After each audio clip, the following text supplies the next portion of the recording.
You know, a lot of people are trying to meditate because they want to gain something from it. It's always about achieving something. I want to meditate because I want to have more peace in my life.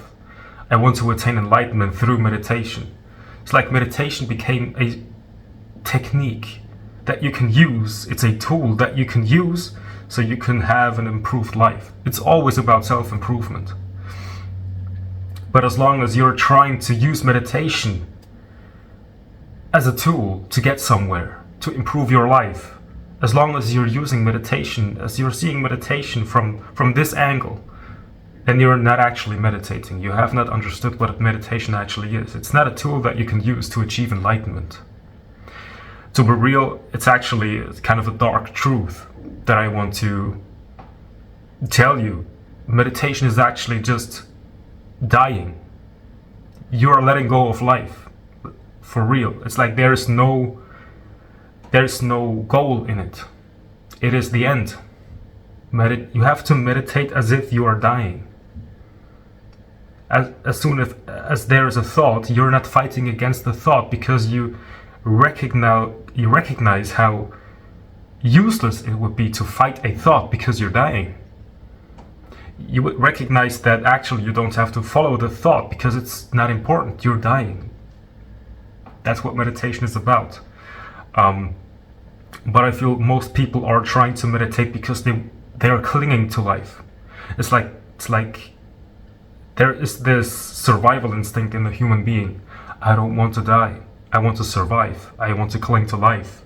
And then there's some kind of guru or teacher that told me that meditation is a path that will lead me to the realization that actually I'm immortal, so I'm afraid of death. Therefore, I use meditation so I can become immortal or recognize that I'm immortal, so I will no longer be afraid of death. But actually, in order to find out that what you are is immortal, you have to die. It feels like you're dying, but it's actually just the ego. But when I say the ego, it's not just, oh, it's just my ego. Actually, it feels like you. Everything you know about yourself, which is the past, which feels familiar, that has to die. That's what meditation is. So it's not just me and my ego. No, when you're saying me, that's the ego. Everything you know about yourself, that's the ego. That has to die. And it is so simple because it doesn't require a technique. You literally just have to be here, and as soon as someone's asking, but how am I doing it? This question is coming from a position of, I don't want to die. I want to know how to do it right because I'm scared of failing. I'm scared of ultimately the ultimate failing. The ultimate fail is death. And you have to fail. You have to completely, you don't need a method. It's just you're dying. It's a letting go. As soon as there's a question, what is meditation? How should I meditate? It doesn't matter, I'm dying. It's like there's a falling away from everything that is known to you. A falling away from every method, from every technique, from everything. And then at a certain point there is this calm sense of peace that is coming from nowhere. It's just there. It's your when you forget who you are as a person, as an ego, then there's just this feeling of peace, and it's not a sensation that is coming from the body. It's really something deeper, but it will feel familiar. It's like it was always here. And that's the actual meditation. There's no such thing as a technique. If you're very neurotic and you cannot stop thinking, then some kind of technique may help, because when it's not calming down. It's just too nervous energy in the mind or in the body. Then of course you can use a method such as focus on the breath, and whenever it's thinking, just know that thoughts are not important right now. What's actually important is the breath. But when you are surpassing this stage, then you're no longer putting your importance on the breath, but actually what's important is not the thought, but actually letting go of the whole movement of life. so you can let go. And I think a lot of people need to hear this, because I was looking for the ultimate meditation technique. Like, what's actually meditation? Like, when I hear J. Krishnamurti talking about actual meditation, it to me it sounded like he was talking about confusing things, and I was completely clear. Because I was listening to him as if he has something to offer me, but actually he's trying to take everything away from you, and you're like waiting for him to give you some kind of understanding. But actually everything has to fall away. There's no meditation technique. You have to let go of techniques. That's the technique. You have to let go of how-tos. You have to let go of teachings. Intellectual knowledge about meditation and about all these holy books, they don't mean nothing when you have the actual experience of what it actually means to be in a state of no self, no mind, in a state of actual peace, or what's it called, ananda or something like that. I'm not sure.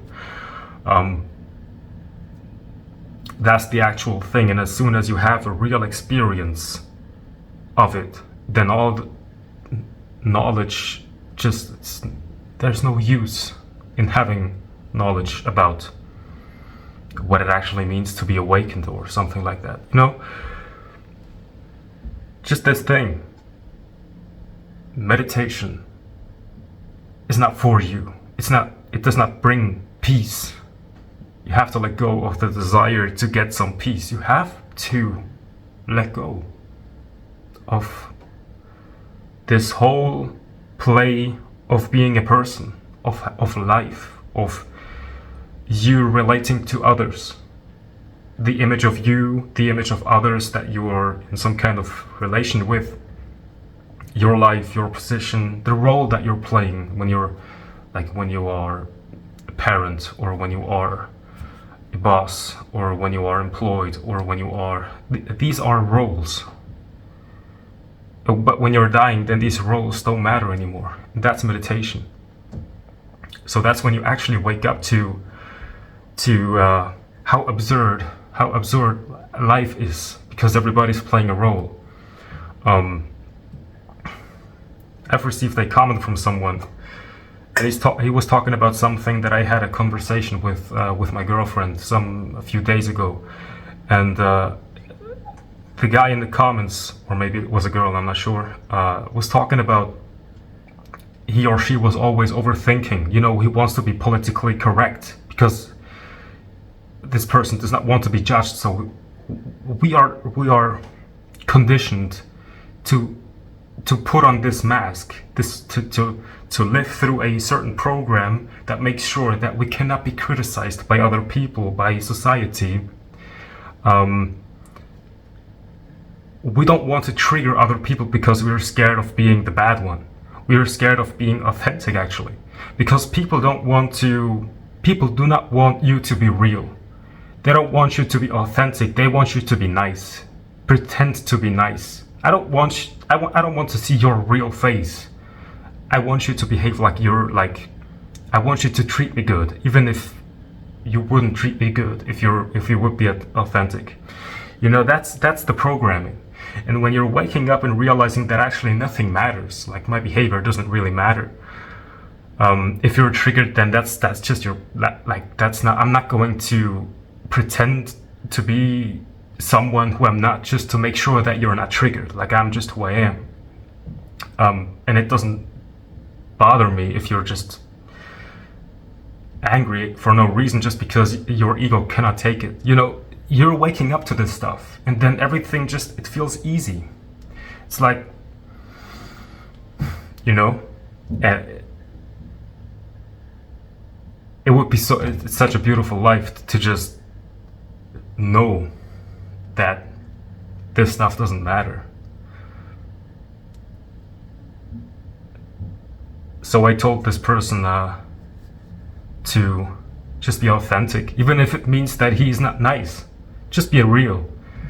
And I was talking to this, I had the same conversation with my girlfriend, like, you know, we were conditioned to be nice, to play this role. And we have to make sure that we are constantly playing this role of being responsible and polite and politically correct, and make sure that you're not triggering someone, or that you're not using the wrong word in the wrong environment, because you could make someone angry and then you're gonna have consequences. And actually it's just this childhood trauma that is constantly resurfacing because we are conditioned to be punished when we are behaving wrong.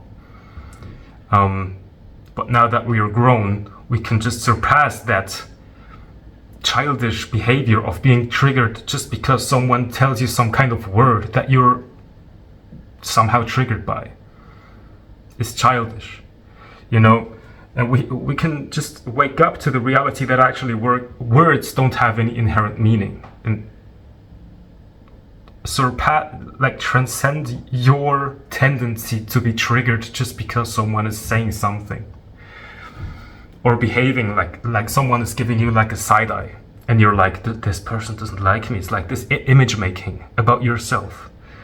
Actually, this is why it's called non-duality. It's because your inner world, your subjective world, is not, you know, it's a one. The subjective world is not separate from the outside world. So when someone is giving you like some kind of side eye, then automatically whatever you have seen in the outside world is like an echo reverberating in yourself, and you feel like this reaction to this side eye is you. Like there's a trigger, and I'm triggered now.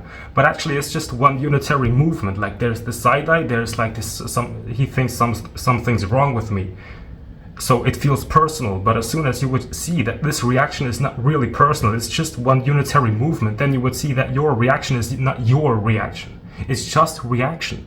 So it's not your being triggered because he has a problem with me. It's just, he seems to have a problem, okay, but that's not my problem. It's just like this whole potential of having conflict between personalities just explodes. It just disappears. And that's basically it. So meditation is not something that will give your personality some kind of benefit. It takes your personality apart and sets you free. And it allows you to see the world as it actually is, so you don't have to engage in this ego play anymore. It's not serious. All right? So that just spontaneously came. And if you liked the video, make sure to give it a like, leave a comment, and subscribe, and have a great day.